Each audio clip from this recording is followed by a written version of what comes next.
ठीक है, यहाँ से आप अंदाजा लगा लोगे कि कितनी इंपॉर्टेंट चीज़ है आपके लिए। 7 11 और 13 है ना, 1 मिनट भाई।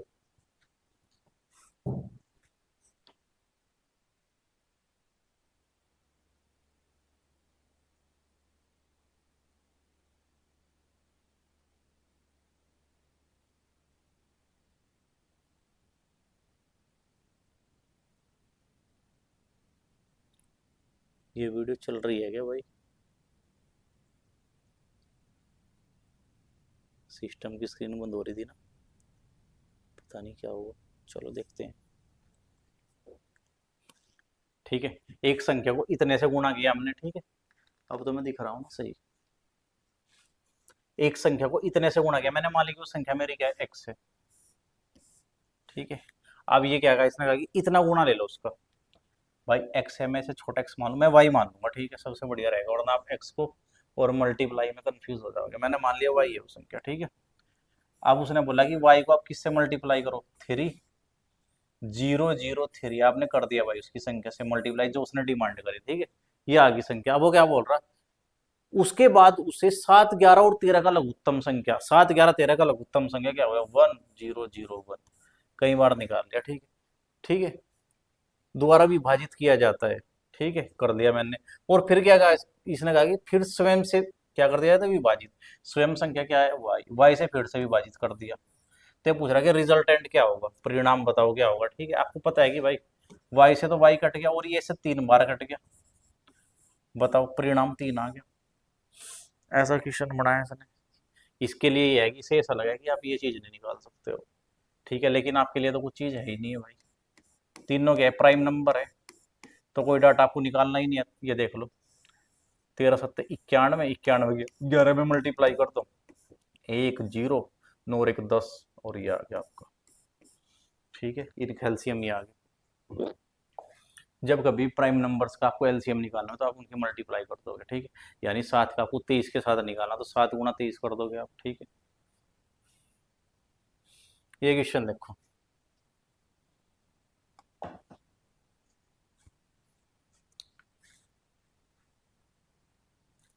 यदि 10x+5 और 42x+8 5 अनुपात 8 का 3 गुना अनुपात है। 3 गुना अनुपात होने की बात देख लो भाई, एक बार ये समझो आप। ये क्या कह रहा, 10x+ कितना 5 अपॉन में क्या दिया इसने दिया 42x+8, और ये रेशो किसके साथ है, 5/8 के साथ नहीं है। इसने कहा कि 3 गुना, तिगुना, ठीक है भाई। तिगुना होने का मतलब क्या है, 5 का 3 गुना, 5 गुना 3 नहीं लेने के हो, 5 का 3 गुना आप लोगे, ऐसा तिगुना बोला ना इसने, का अनुपात है, ठीक है। यानी इसका मतलब ये है कहने का, 5/8 है ना, तो ये ना 3 गुण 12 आई चीज। ये मतलब है इस चीज का भाई, ठीक है, समझ गया आप बात को। यानी ये बोल रहा है कि भाई इसका मतलब क्या है, 125 आ गया क्या है, और ये आ गया 512। समझ गया आप मेरी बात को। त्रिगुणानुपात होने का मतलब ये है, कंफ्यूजन आपको क्या हो सके, आप यहाँ पे 3 की मल्टीप्लाई कर सको और आपका क्वेश्चन गलत हो जाएगा, इस चीज को पकड़ गए क्या, ये बता दो बस। ठीक है, आप देखो क्या है क्वेश्चन, 10x+5 और किसके साथ 42x+8, ठीक है, किसके साथ है, इसके तिगुने के साथ, 5 5 5 यानी, ठीक है, यानी 125। और ये आ जाएगा ऐसे 8 8 8 512। ठीक है, मैं मुझे पता है कि मैं दो इससे 5 से काट दूं तो ये 2x आएगा इधर, ठीक है। और इधर कितना बच जाएगा 1, मैंने 5 को कॉमन लेके इधर से काट दिया, ये आ गया 25 इधर। ठीक है, अब ऐसे ही आप क्या करो, 2 से इधर ले लो, 21x आ गया, और ये क्या आ गया 4 आ गया, 2 से मैंने ऐसा काट दिया जब, 256 आ गया, ठीक है। अब मैं 256 की क्या करूंगा, वहां पे गुणा कर दूं, क्रॉस मल्टीप्लाई कर दूंगा मैं, ठीक है, करता हूँ भाई। 256 की दुगनी कितनी हो जाएगी, 512x प्लस 256, ये बराबर हो जाएगा 21 पंजे,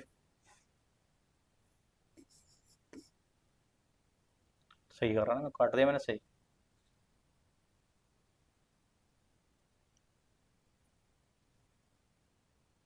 तो ये आ गया 525, ठीक है, सब सही है मतलब, ठीक है। 25 अट्ठे 200, ये इसके बराबर आ गया, ठीक है। ये यहाँ पे x होगा आपका, ये इधर आके घटेगा तो 13 आ जाएगा, 13x। और ये उधर जाके क्या होगा, ये मैंने क्या कर दिया भाई, 1 मिनट भाई, चेक कर लेंगे अगर कुछ मिस्टेक होगी तो। ये इधर आके 56 आ गया, 13 चौका 52 हुए, सही नहीं बैठ रही क्या। और ये क्या पूछा है, x2। दोबारा करो भाई चेक क्वेश्चन को, ये तो इसमें मिस्टेक है कुछ ना कुछ, या कुछ तो बात है। क्योंकि x2 क्या है, ये तो ऑप्शन देखो क्या क्या लिख रहे हैं यहाँ पे। एक बार मैं रीचेक कर रहा भाई, ठीक है। चलो मुझे पता है कि मुझे ऊपर वाला लेना ना, तो उधर 5 से लूंगा तो मैं 25 बन जाएगा क्या, 125 बना ना तो 25 आ जाएगा जब मैं 5 से काटूंगा उधर, ठीक है। इधर क्या बन जाएगा आपका, 10 में से मैंने 5 ले लिया, तो 2x+1 बन जाएगा भाई, ठीक है। ऐसे ही आपने इधर 2 कॉमन ले लिया तो 21x, ये 4, ठीक है। 2 जो कॉमन लिया तो आपने काट दिया, 512 था ना, कितना था, 512 था ना शायद, 2 दूनी 4, 2 पंजे 10, 2 सिक्की 12, 256 बन गया था, ठीक है। अब मैं क्या कर दूंगा, काट दूंगा कुछ, क्रॉस मल्टीप्लाई कर दो भाई, ठीक है। 25 सिकम 25 5, 2 चलेगा, 25 दूनी 50, 51 52, इतना x प्लस 25 चौका 100, ओ सॉरी भाई ये 100 होगा ना, चलो कोई दिक्कत नहीं है। ये फिर से 512 आ गया, और ये आ गया फिर से 256, ठीक है। अब आप देखो ये उधर जाके घट जाओगे, 13x आ गया क्या, 525 में से आप 512 को घटाओगे, 13x आ गया भाई, ठीक है। अब आप क्या करोगे, ये 100 इधर आके घट गया, 651 156, ठीक है। x से देख लो आप कितना होगा, 13 ही कम 13, 13 दूनी 26, x की वैल्यू 12 आ गई भाई। और ये क्या पूछ रहा है भाई, ये तो सारे क्यूब हैं, और यहाँ पे x2 लग रहा है, ठीक है। ये नहीं पूछा इसने भाई, इसने शायद पूछा होगा x की पावर 3, और x मुझे कितना मिला, x 12 मिला, ठीक है। तो यानी 12 की पावर 3 कर देना मतलब, ठीक है। कितना आ गया, 17 28, 12 का क्यूब होता है, ठीक है। बाकी आप देख लोगे कि इसका मतलब 12 की 3 बार मल्टीप्लाई, 12 गुना 12 गुना 12, ठीक है। 2 गुना 2 गुना 2, 8 एक ही ऑप्शन के पीछे है, तो आप टिक कर दोगे। ये क्वेश्चन ऐसा आया भाई, चलो ये थोड़ा सही कर लियो बस आप, ये क्वेश्चन हो गया ऑलरेडी। चलो, एक परिवार में माता पिता और 3 बच्चे हैं। यदि माता पिता की औसत आयु 36 वर्ष और बच्चों की औसत आयु 10 वर्ष है तो परिवार की औसत आयु बतानी, ठीक है।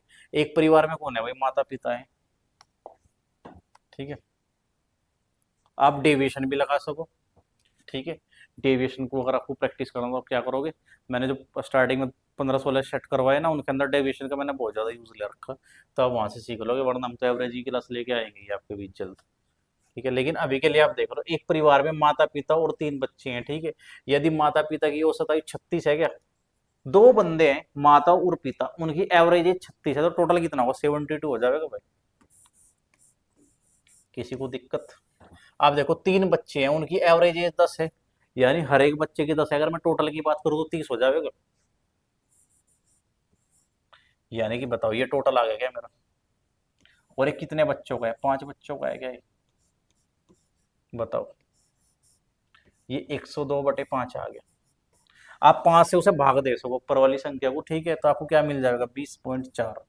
मुझे कैसे पता, मैंने तो क्या कर दिया, नीचे में तो 2 ही गुना कर दूंगा, नीचे 2 ही गुना, ऊपर 2 ही गुना कर दूंगा। ऊपर क्या आ गया मेरा, 204 आ गया, लेकिन नीचे 10 बन गया, 10 की वजह से एक पॉइंट इधर कूद जाएगा क्या, ये माइंड में हो जाएगा ऐसी चीजें, ठीक।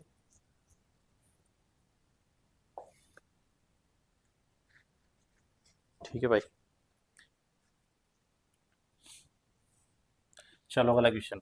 18 वस्तुएं 15 रुपए की औसत की कीमत पर बेची जाती है, ठीक है। 12 वस्तुओं की लागत कीमत प्रति वस्तु 16 रुपए थी। शेष 6 वस्तुओं में से प्रत्येक का लागत मूल्य ज्ञात करें यदि इस लेन देन में कोई भी लाभ या हानि नहीं हुई हो।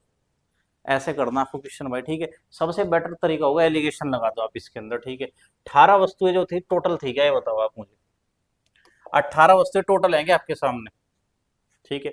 18 वस्तुएं टोटल हैं क्या भाई, 18 वस्तुएं 15 रुपए की औसत कीमत से बेची जाती है, टोटल वस्तुएं 18 है, तो उनका एवरेज कितना है, औसत कीमत 15 है क्या। तो भाई टोटल जो एवरेज है वो आप बीच में लिखोगे क्या, 15 है भाई टोटल एवरेज, ठीक है। फिर क्या कहा, 12 वस्तुओं का कितना है, 16 रुपये। तो जो 12 वस्तुएं स्टार्टिंग वाली उनका रेट है 16 रुपये। तो कितनी वस्तुएं बच गई, 6 वस्तुएं बच गई, क्योंकि टोटल वस्तुएं 18 हैं जिनका औसत ये लिखा हुआ है, ठीक है भाई। तो इनका बताना आपको प्राइस क्या रहा होगा, ठीक है। कंडीशन क्या है, कोई लाभ ही आनी नहीं हुआ, जब की बात है, ठीक है।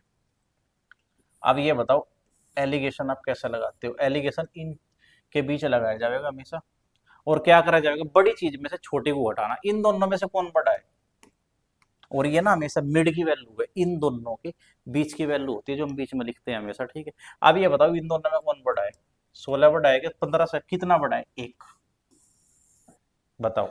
तो एक की वैल्यू 6 है क्या, कितना मल्टीपल है, 6 गुना है क्या भाई। तो भाई ये 12 भी तो 2 की वैल्यू रही होगी, बताओ, बताओ भाई, 2 की वैल्यू होगी। अब एक बात बताओ, इसमें से इसे घटा के ये आया था, ठीक है, तो इसमें से इसे घटा के ये आ जाएगा फिर, जाहिर सी बात है, देखो ये दो वैल्यू थी, ये बड़ी थी, ये इसके मुकाबले छोटी थी, तो ये वाली वैल्यू इसे छोटी होनी पड़ेगी क्या, क्योंकि मुझे ये मिड की वैल्यू रखनी, बीच वाली वैल्यू बनानी। और कैसे, 15 में 2 जोड़ दूंगा तो 17 हो जाएगी, दोनों वैल्यू बड़ी हो जाएगी, लेकिन ऐसा नहीं होने देना आपको। आपको क्या करना, वो वैल्यू छोटी लेकर आनी, ठीक है। तो इसको 15 में से ये वाला तो आपको घटाना पड़ेगा 13, और यही है उन 6 वस्तुओं की कीमत। एक मिनट भाई, 15 में से 2 गया 13, हाँ है तो ऑप्शन सी, ठीक है। चलो, एलिगेशन बेस्ट मेथड है इस क्वेश्चन को करने के लिए, आपका सबसे बेस्ट एलिगेशन होगा। बताओ कोई प्रॉब्लम है किसी को, ठीक है। अगला क्वेश्चन करो, वर्क एंड टाइम से।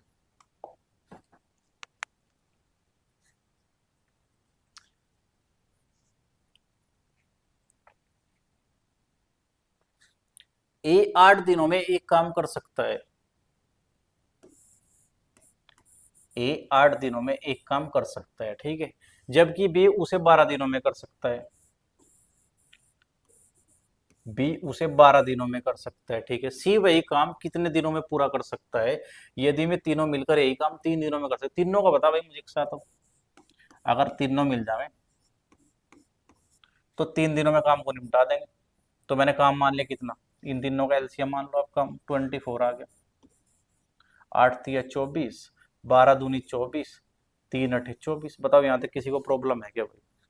अब ए की वैल्यू कितनी आई, 3, बी की वैल्यू कितनी आ गई, 2, और टोटल वैल्यू आपको 8 लेके आनी, तो ये कितना रहा होगा, ये भी 3 रहा होगा क्या, यानी इनकी एफिशिएंसी आपको इंडिविजुअल सबकी अलग अलग पता चल गई, ठीक है। अब बताओ काम कितना है, 24, किस पे करवाना टोटल काम, टोटल काम 24 है क्या भाई, किस पे करवाना है बता दो, सी पे करवाना। बोल रहा ना कि सी वह काम कितने दिनों में करेगा, सी की एफिशिएंसी कितनी है, समता 3, 3 × 8 = 24, 8 डेज, ठीक है भाई।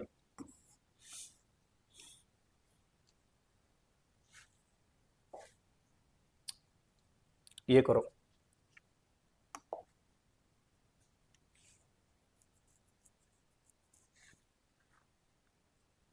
यात्रा पर गए एक आदमी 120 किलोमीटर 60 किलोमीटर प्रति घंटा की गति से और अगले 120 किलोमीटर 80 किलोमीटर प्रति घंटा की गति से तय करता है, यात्रा की औसत गति ज्ञात करो, ठीक है।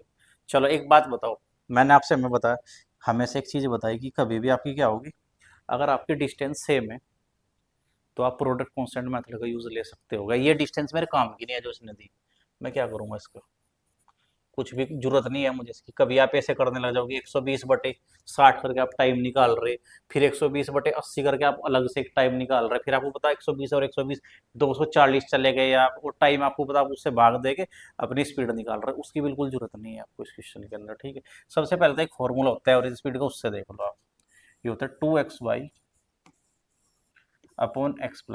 एक्स और वाई के हैं दोनों साइड की स्पीड से आपके, ठीक है। ये एवरेज स्पीड का फॉर्मूला होता है 2, देखो मैं करके दिखाऊँ, 2, एक्स की वैल्यू कितनी है 60 किलोमीटर प्रति घंटा,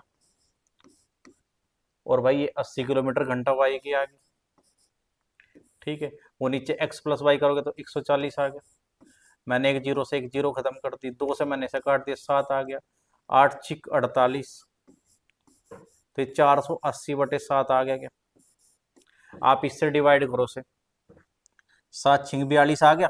ठीक है भाई, ज़्यादा उधर चले गए क्या? ठीक है, ऐसे कर दो, 1 मिनट, यहाँ तक पकड़ पा रहे हैं आप चीज़ों को? ठीक है, मैं इधर लिखा रहा था, 1 मिनट, इधर कर दूंगा वेट। ये होता है 2xy अपॉन x+y। बताओ कोई प्रॉब्लम है क्या यहाँ तक? तो 2 आ गया, x कितना है 60 किलोमीटर प्रति घंटा, y कितना है 80 किलोमीटर प्रति घंटा, और जब मैं इसे जोड़ूंगा तो x+y करूंगा तो 140 आ गया।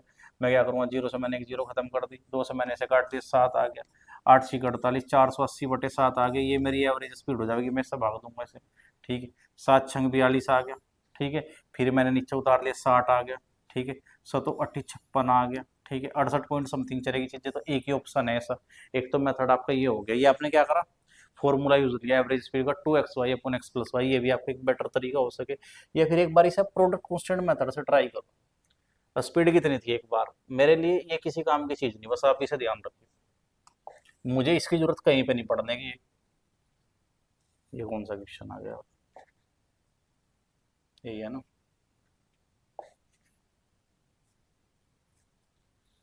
मुझे इसकी जरूरत कहीं पे नहीं पड़ने वाली, मैं इसे इग्नोर करूंगा, क्योंकि मुझे भाई इससे बस इतना हिंट चाहिए था मुझे कि दोनों स्पीड है ना सेम है, अगर स्पीड सेम है तो प्रोडक्ट कांस्टेंट मेथड काम कर जाएगा। ठीक है, चलो 60 किलोमीटर प्रति घंटा, और भाई दूसरी स्पीड कितनी है 80 किलोमीटर प्रति घंटा।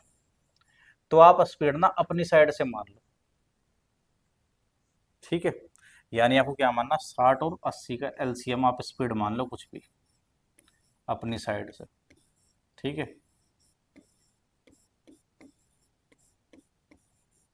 ऐसी कोई स्पीड हो जाएगी आपकी। ठीक है, 4×3 = 12, 12×2 = 24, 240 मान ली मैंने, कि यहाँ पे भी मैं 240 गया और मैं यहाँ पे भी 240 गया। यहाँ पर स्पीड 60 की है आपकी। ठीक है भाई, तो 4 घंटे लगेंगे क्या आपको, ये बताओ। यहाँ पे 8 किया तो यहाँ पे 3 घंटे लगेंगे क्या आपको, ये बताओ भाई, कोई दिक्कत है किसी को? ये आपका क्या है, स्पीड, और ये आपने डिस्टेंस मान ली। पहले आप 240 गए इस स्पीड से तो आपको इतना टाइम लगा, और फिर 240 ही आप 80 की स्पीड से गए तो आपको इतना टाइम लगा। तो आप टोटल कितनी डिस्टेंस कवर करी मेरे भाई, आपने ये बताओ। 240 और 240, 480 चलेगा, बताओ। और टाइम कितना लगा, 4 और 3 7। तो ये वही डाटा आ गया कि आप इसे काटोगे तो ये चीज आ जाएगी जब आप इसे डिवाइड करना स्टार्ट करोगे। यानी प्रोडक्ट कांस्टेंट मेथड सबसे बेस्ट वे है, अगर क्या है रिजल्ट कांस्टेंट हो जाएगा भी जब की बात है। ये क्वेश्चन करो भाई। दो कारों की गति का अनुपात 10:11 है, यदि पहली कार 10 घंटों में 500 किलोमीटर दूरी तय करती है, दूसरी चाल की बताओ, दूसरी कार की। ठीक है, आप ये बताओ स्पीड जो होता है आपको उसका रेशो क्या दिया इस क्वेश्चन के अंदर। स्पीड का रेशो है आपका 10:11। अगर पहले 10 स्पीड थी तो अब स्पीड है 11। बताओ कोई प्रॉब्लम है किसी को भाई यहाँ तक? नहीं होगी। ठीक है, लेकिन अब इसने क्या, पहली कार ना 10 घंटे में 500 किलोमीटर जा रही, यानी पहली कार की आपको स्पीड बता दी क्या इसने इनडायरेक्टली, कैसे बताया कि 500 किलोमीटर के 10 घंटे लगे, यानी अब 50 किलोमीटर प्रति घंटा चल रहे होंगे। तो 10 की स्पीड से, जो मेरी भाषा में सॉरी 10 दिया, वो वहां पे 50 दिया क्या? कितना मल्टीपल है 10 या 5? 5 मल्टीपल है, तो 11 का 5 मल्टीपल कितना हो जाएगा, 55। यानी 55 किलोमीटर प्रति घंटा। बताओ कोई दिक्कत है क्या भाई? खत्म हो गया क्वेश्चन इसी के साथ। अगले क्वेश्चन पे चलो। 9 सेंटीमीटर त्रिज्या वाला एक गोला 3 सेंटीमीटर त्रिज्या वाले सिलेंडर के रूप में डाला जाता है, सिलेंडर की ऊंचाई ज्ञात करो। चलो भाई, कभी भी किसी को क्या करना, इस रूप से इस रूप में डालना तो आपको आयतन की जरूरत पड़ेगी, कोई और फॉर्मूला मत यूज लियो आप। कभी आप वक्र पृष्ठ वगैरह के फॉर्मूले यूज ले लो, और क्या करो, पेपर से पहले एक बार फॉर्मूला रिवाइज जरूर कर लियो। ठीक है, 9 सेंटीमीटर त्रिज्या वाला एक गोला है, तो ये देखो 4/3 पाई r/3 यूज लूंगा क्या गोले का फॉर्मूला, क्योंकि अगर हम किस चीज को किसी रूप में ढाल रहे हैं ना, तो आयतन सेम रहे, उसका रूप बदल जाएगा, बस दिखने में चीज अलग लगेगी, लेकिन अगर उसके हम आयतन की बात करें तो आयतन सेम रहेगा। ठीक है, गोले का क्या हो गया भाई, 4/3 पाई r/3। आर कितना है 9 दिया क्या जब तक वो गोला था? ये बताओ किसी को दिक्कत है क्या यहाँ तक? ये गोले का आयतन होगा। अब क्या कहा इसने, कहा कि भाई सिलेंडर बना दिया आपने उसको, बेलन होता है सिलेंडर आपका। ठीक है, ये बेलन की बात हो रही है, इंग्लिश में बोल रहे हैं उसे। ठीक है, उसका क्या है area pi r square r multiply r, r 3 centimetre रखने हैं आपको, 3 × 3 और इसकी ना ऊंचाई होती है सिलेंडर की, यानी बेलन की एक ऊंचाई होगी, वो ऊंचाई आपसे पूछ ली इसने, ठीक है। तो कोई दिक्कत नहीं भाई, ये एच की वैल्यू निकाल ली, पाई से ये आपका पाई कट जाएगा, ठीक है। ये 3 × 3 = 9 हो गया, इससे एक 9 कट जाएगा, इस 3 से एक 3 कट जाएगा। अब देखो यहाँ पे तो बचा एच और उधर क्या बचा आपका 9 × 3 = 27, 27 × 4 = 108, यानी एच जो रही होगी हाइट इस बेलन की, ठीक है। बेलन जो है आपकी इसकी हाइट क्या रही होगी, ये जो होती है हाइट, ये कितनी आ गई 108। बताओ किसी को प्रॉब्लम है क्या भाई इस क्वेश्चन में? इनसे आसान क्वेश्चन क्या होंगे बताओ। पढ़ो एक बार क्वेश्चन को आप। 6 से विभाजित सबसे छोटी 4 अंकों की संख्या। अच्छा, 6 से विभाजित सबसे छोटी 4 अंकों वाली संख्या के अंकों के योग। अच्छा, और 11 से विभाजित सबसे छोटी 5 अंकों वाली संख्या के योग का गुणनफल। स्टेप वाइज आप शुरू करो इस क्वेश्चन को करना, ठीक है, रास्ते निकल जाएंगे सामने खुद ही। 6 से विभाजित सबसे छोटी 4 अंकों वाली संख्या, ठीक है। मैं सबसे छोटी 4 अंकों वाली संख्या ले लूं सबसे पहले तो, ठीक है। सबसे छोटी 4 अंकों वाली संख्या हो जाएगी क्या, ठीक है। लेकिन ये नहीं लेनी, मुझे 6 से डिविजिबल चाहिए, तो मैं 6 की भागा देकर देख लूंगा भाई। 6 कम 6, 4 उतार दिया, छंग छंग 36, 4 उतार दिया, छंग छंग 36, ठीक है। तो मुझे पता है कि अगर इसमें क्या है, ये आगे कैरी बच गया 4, ठीक है। तो ये सबसे पहली, ये तो आसान सी बात है, अगर मैं यहाँ पे 2 ले लूंगा ना तो ये सीधी बन जाएगी मेरी, ठीक है। ये 4 है, ये तो मैं देख लूँ कि इसमें 4 क्या है, कम पड़ रहा मेरा ऐसे, ठीक है। क्योंकि भाई ये देखो 4 आ गया मेरा, ठीक है। अगर ये 4 जो शेष आ गया, अगर मेरे पास 2 और होता है इस संख्या में लिखा हुआ, तो ये 4 ना होगा 6 बन जाता, और 6 जब हो जाता है पूरा पूरा डिविजिबल हो जाता है, यानी अगर यहाँ पे 2 की कमी है, ठीक है। यानी वो संख्या है ना जो 6 वाले की जिसकी बात कर रहा है, वो संख्या कितनी है 1002, ठीक है। कैसे पता लगा, 6 में से आपने इस 4 को घटा दिया, ऐसे समझ लो। या फिर ऐसे देख लो कि 4 रिमाइंडर बच रहा, अगर 4 रिमाइंडर जब बच रहा है जब ये 1000 मान रखी मैंने, मैं इसकी बात नहीं कर रहा, ये मैंने ऐसे मान रखी, समझो मेरी बात को, ठीक है भाई। तो यहाँ पे जब ये कंडीशन थी तो मुझे 4 रिमाइंडर मिल रहा, लेकिन मुझे पता है कि अगर 2 और होता मेरे पास यहाँ पे लिखा हुआ तो ये 4 रिमाइंडर ना बचा था बिल्कुल भी, फिर क्या होता है 6 बन जाता और पूरा पूरा टेबल चल जाता, यानी 2 की कमी है, यानी वो संख्या ये हो जाएगी क्या। बताओ किसी को दिक्कत है क्या। अब देखो अगली संख्या क्या करो, इसके अंकों का योग, यानी इसके अंकों का योग आ गया 3, जोड़ लो आप इन डिजिट्स को भाई, ठीक है, 3 आ गया। अच्छा आगे क्या करें, 11 से विभाजित सबसे छोटी 5 अंकों वाली संख्या, ठीक है, सबसे छोटी रखनी 5 अंकों वाली संख्या, ठीक है। 11 से डिविजिबल होनी चाहिए, चेक कर लेंगे हम इसे, ठीक है। मैंने निकालना सिखा रखा ना आपसे,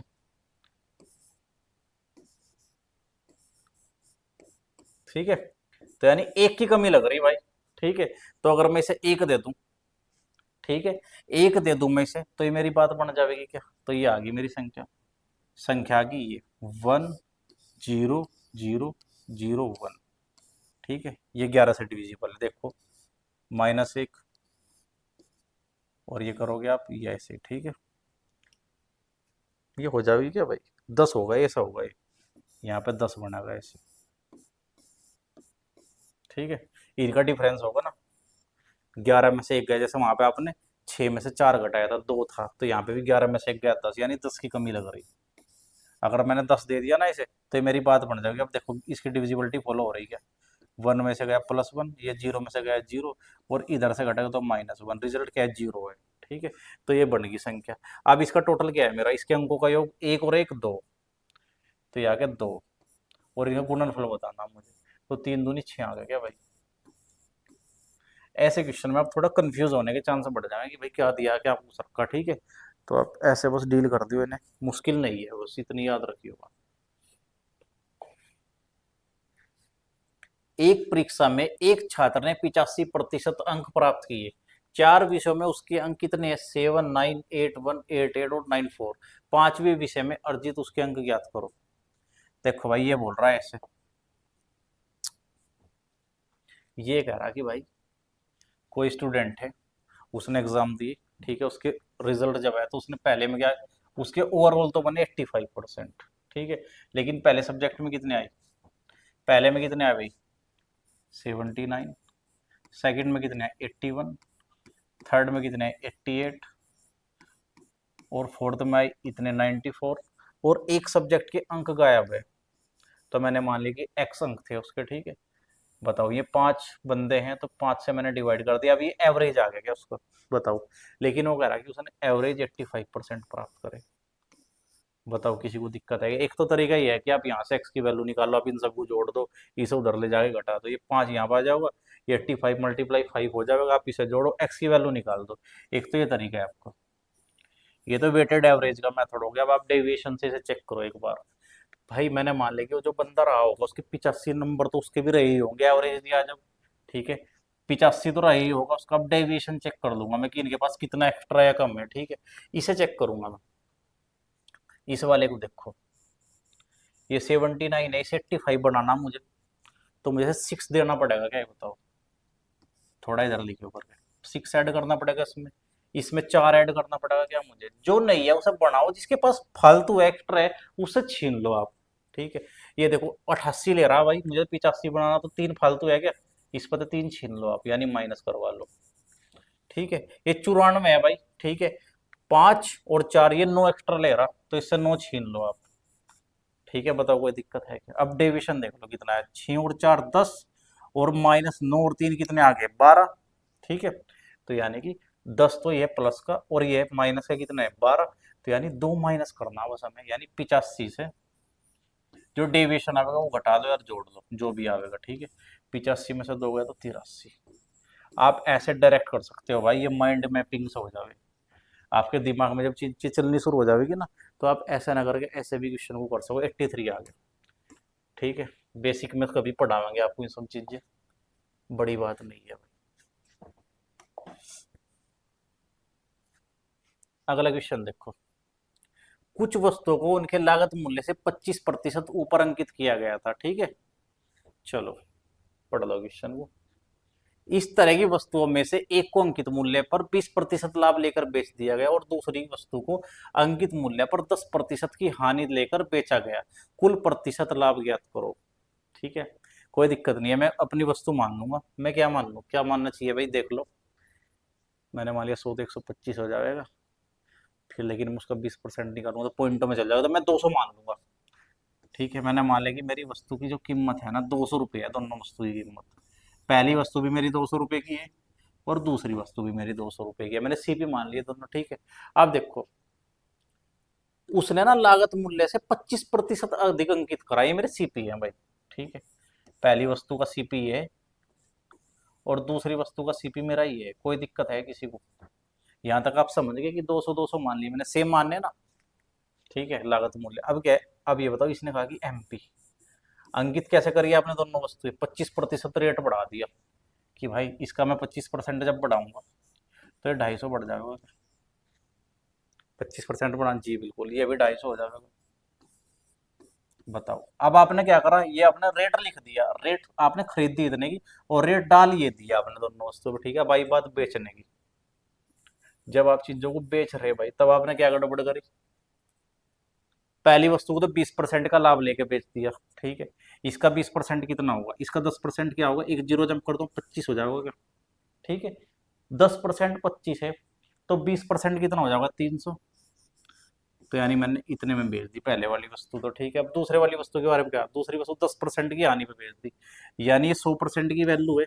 अगर मैं 10% की चाहिए तो एक जीरो हट जाएगी पीछे, 25% आ गया 10% की वैल्यू, मैंने हानि पे बेची, तो ये आ गया 225, इतने रुपए में मैंने उसे बेच दिया, ठीक है भाई। ये पूछ रहा, कुल प्रतिशत लाभ ज्ञात करो। इसे पता है कि मैं लाभ हुआ, वरने क्या बोलता, प्रतिशत लाभ या प्रतिशत हानि बताओ, ठीक है। तो मैंने भाई दोनों वस्तु कितने खरीद रखी? 200 और 200, 400 की खरीद रखी क्या? और मैंने बेच कितने की दी? 300, 200, 500, 525 की मैंने बेच दी क्या? बताओ, मुझे लाभ कितने का हुआ? 125 का हुआ क्या भाई? मुझे 125 का लाभ किस पे हुआ? 400 पे हुआ क्या भाई? प्रतिशत के लिए जब मैं करूंगा, वैसे आप ऐसे काट के यहीं पे पता लग जाएगा आपको, ठीक है, अगर आपको फ्रैक्शन की नॉलेज है। लेकिन भाई देख लो, मैं मान के चल रहा कि आपको इतनी चीज़ें नहीं आती हैं, बल्कि आपको आती होगी, वो बढ़िया चीज़ है। 4 तिया 12, 3 आ गया पहले ही, तो एक ही ऑप्शन है, ठीक है। चलो 4 तिया 12 और 4 एकम 4, आगे 1 आ गया, मैं जीरो उतार दूंगा, 4 दूनी 8, 4 पंजे 20, ये एग्जैक्ट आंसर आ गया भाई, ठीक है। कुछ नहीं करना है, जो डाटा दिया उसका यूज लेना, आपको इससे अलग कोई चीज़ नहीं करनी इसके अंदर, ठीक है। बताओ भाई, कोई दिक्कत है किसी को?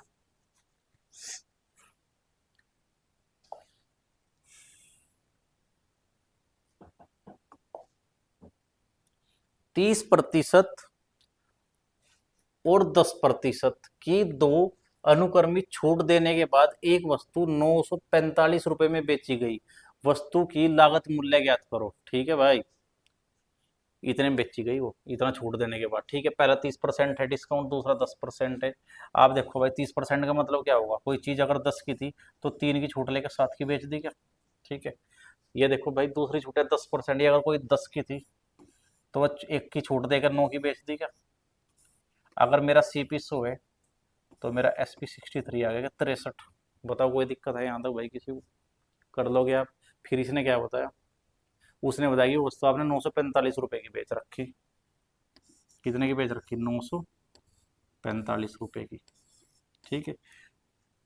63 ही कम 63 लग गया, ठीक है।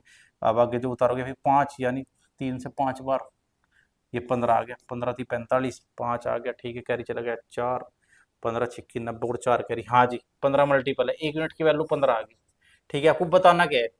लागत मूल्य बताना, तो 100 की वैल्यू बतानी भाई आपको। 100 की वैल्यू कितनी हो जाएगी? 100 गुना हो जाएगा क्या इसका? ये आ गया आपका 1500, 1500 रुपये आ जाएगा, ठीक है। चलो, ये क्वेश्चन था भाई। चलो अगला क्वेश्चन करते हैं।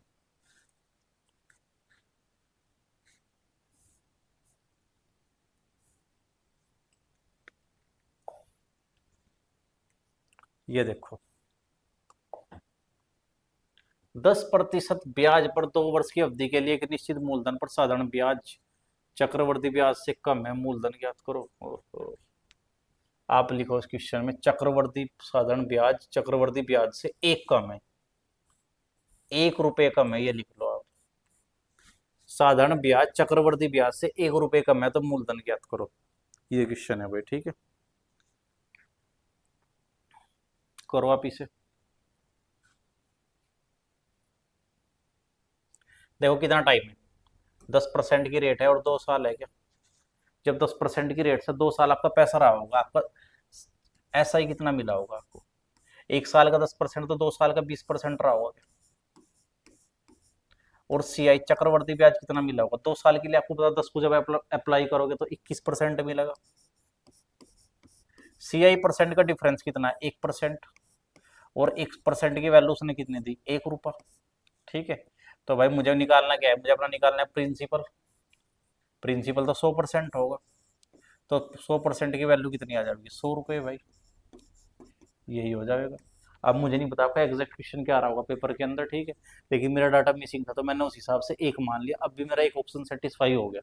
तो जो भी क्वेश्चन रहा होगा टाइप यही रहा होगा, ठीक है भाई। ये क्वेश्चन करो आप।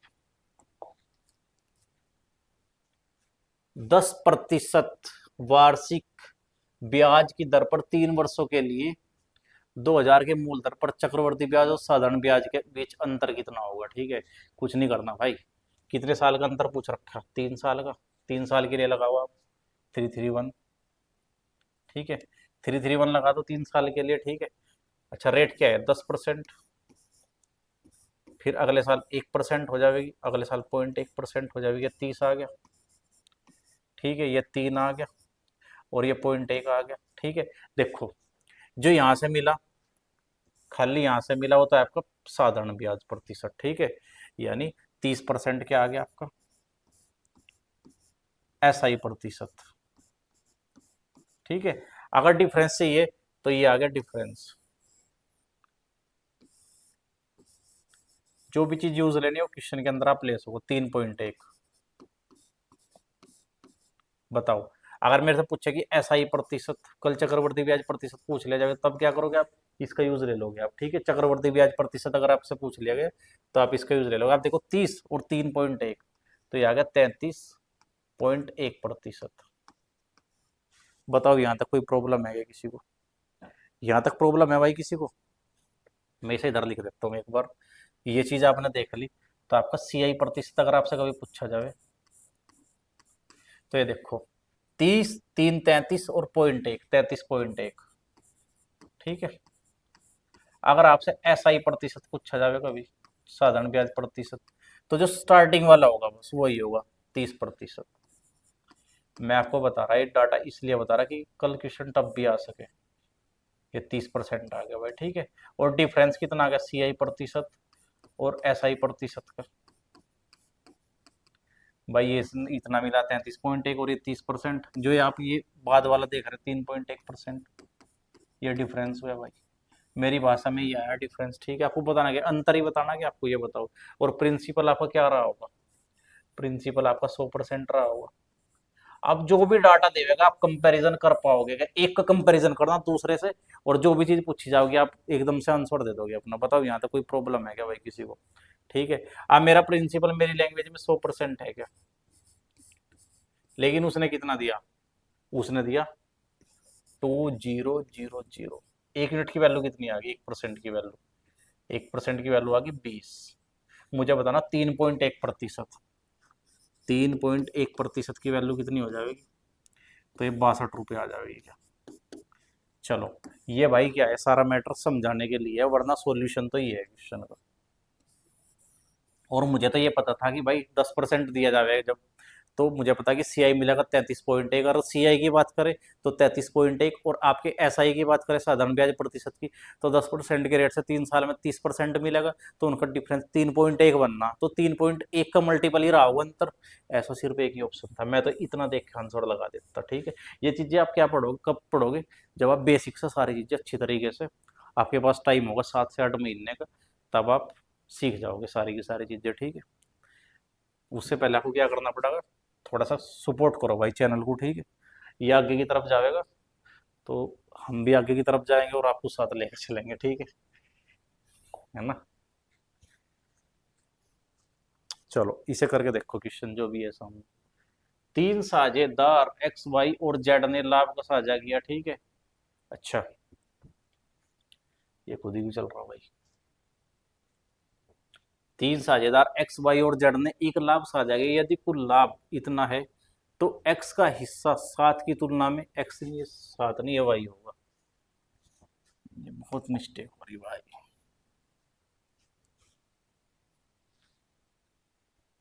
ये है वाई, ठीक है। ये वाई, एक्स का हिस्सा वाई की तुलना में 400 रुपये कम है। तो चलो ठीक है, करते हैं भाई। मैंने मान लिया एक्स वाई और जेड, ठीक है। इसने कहा कि भाई एक्स का हिस्सा वाई की तुलना में 400 रुपये कम है, और वाई का हिस्सा जेड की तुलना में 200 रुपये कम है। वाई का हिस्सा जो है जेड की तुलना में 200 रुपये कम है। मैंने अगर जेड को जेड ही मान लिया तो जेड -200 रहा होगा क्या? ठीक है। और ये क्या करा भाई, इसने पहले क्या बताया? एक्स का हिस्सा वाई की तुलना में 400 रुपये कम है, ठीक है। एक्स का हिस्सा वाई की तुलना में 400 कम होने का मतलब क्या है? ये भी 200 करो आप, वरना डाटा मैच नहीं होने का बिल्कुल भी, ठीक है। इसे भी आप 200 बनाओ भाई, क्या क्या चीजें हो रही। ये आप 200 बनाओ, ठीक है। अब बनेगा, एक्स भी है ना, ये वाई से 200 कम है, तो एक्स जेड -400 हो जाएगा क्या? इससे 200 कम होने का मतलब कि भाई ये 200 तो पहले ही 200 और कम कर दिया मैंने, ठीक है। अब ये डाटा मेरे सामने आया बन के भाई। अब मेरी लैंग्वेज में मैं अगर तीनों का टोटल पता करूं, कितना है? जेड जेड जेड 3Z -600, ये किसके बराबर है? मेरी लैंग्वेज में तो ये आ गया भाई टोटल। लेकिन उसने कितना बता रखा? 3000, ठीक है। तो 3Z की वैल्यू कितनी आ जाएगी? 3600 आ जाएगी भाई। जेड की वैल्यू कितनी आ जाएगी? 1200 आ जाएगी भाई। जेड की वैल्यू 1200 आ जाएगी। अब देख लो, अब अगर जेड 1200 हो गया मेरा, तो एक्स वाई जेड कितना रहा होगा, जो मैंने यहाँ पे निकाला ना अभी उधर की साइड, उधर की साइड मैंने अभी निकाला एक्स वाई जेड। तो आप रेशो में ऐड कर दो बस। जेड की वैल्यू 1200 है, तो 1200 में से 400 गया तो 800 आ गए। ठीक है, बताओ भाई। जीरो वीरो तो मैं इग्नोर कर दिया मैंने। ठीक है, ये आ गया इतना, जेड की वैल्यू आ गई 1200। ठीक है, अच्छा अब क्या, वाई की वैल्यू कितनी है, जेड में से 200 घटाओ, जेड ये 200 घटेगा तो 1000 आ गया, और ये खुद 1200 है, तो दो जीरो तो कट जाएंगे सबकी, रोल नहीं है, और भाई 2 से कट के 4 आ गया, और 2 से काटू तो ये 5 आ गया, और 2 से काट दिया तो ये 6 आ गया, 4 5 6 आ गया, है क्या। जी हाँ, इसमें दो गलतियां थी, ये तो वाई बनाओ इसे, और इसे बनाओ आप 200 रुपये कम, ये इससे 200 रुपये कम और ये इससे 200 रुपये कम, तब जाएगा आपका क्वेश्चन सही होगा। ठीक है भाई, ये बढ़िया क्वेश्चन था, लेकिन ये है ना कि अभी थोड़ा भाई पीपीडीटी बनाने में थोड़ी मिस्टेक हो रही है, अभी धीरे धीरे सुधार कर रहे हैं हम भी अपनी चीजों में। ठीक है, सबसे ज्यादा जरूरी क्या है भाई, आपका सपोर्ट हमारे लिए अभी बहुत ज्यादा जरूरी है, जितना ज्यादा कर सको उतना ज्यादा सपोर्ट करो। ठीक है, आप देखो, सबसे बड़ी 5 अंकों की संख्या और सबसे छोटी 4 अंकों की संख्या, देखो भाई सबसे बड़ी 5 अंकों की संख्या क्या हो जाएगी। ठीक है, इससे बड़ा तो कुछ नहीं होगा, अगर मैं इसके अंदर एक बढ़ाने की कोशिश करूंगा तो ये क्या बन जाएगी, 6 अंकों की सबसे छोटी संख्या बन जाएगी, ये सबसे लास्ट लिमिट है। ठीक है, अब इसने क्या किया, 4 अंकों की सबसे छोटी संख्या और उनके बीच का अंतर बताना, तो मैं घटा दूं, 4 अंकों की सबसे छोटी संख्या ये होगी क्या, 9, 9, 9, 9 में से एक है कितना, 8 और 9, ये अंतर भी आ गया लो, 9 8, 9 8 एक ही रहा। ठीक है, बताओ भाई कोई प्रॉब्लम है किसी को, कर लिया। ये क्वेश्चन आया आपके पुलिस के अंदर ऐसे ऐसे, बताओ।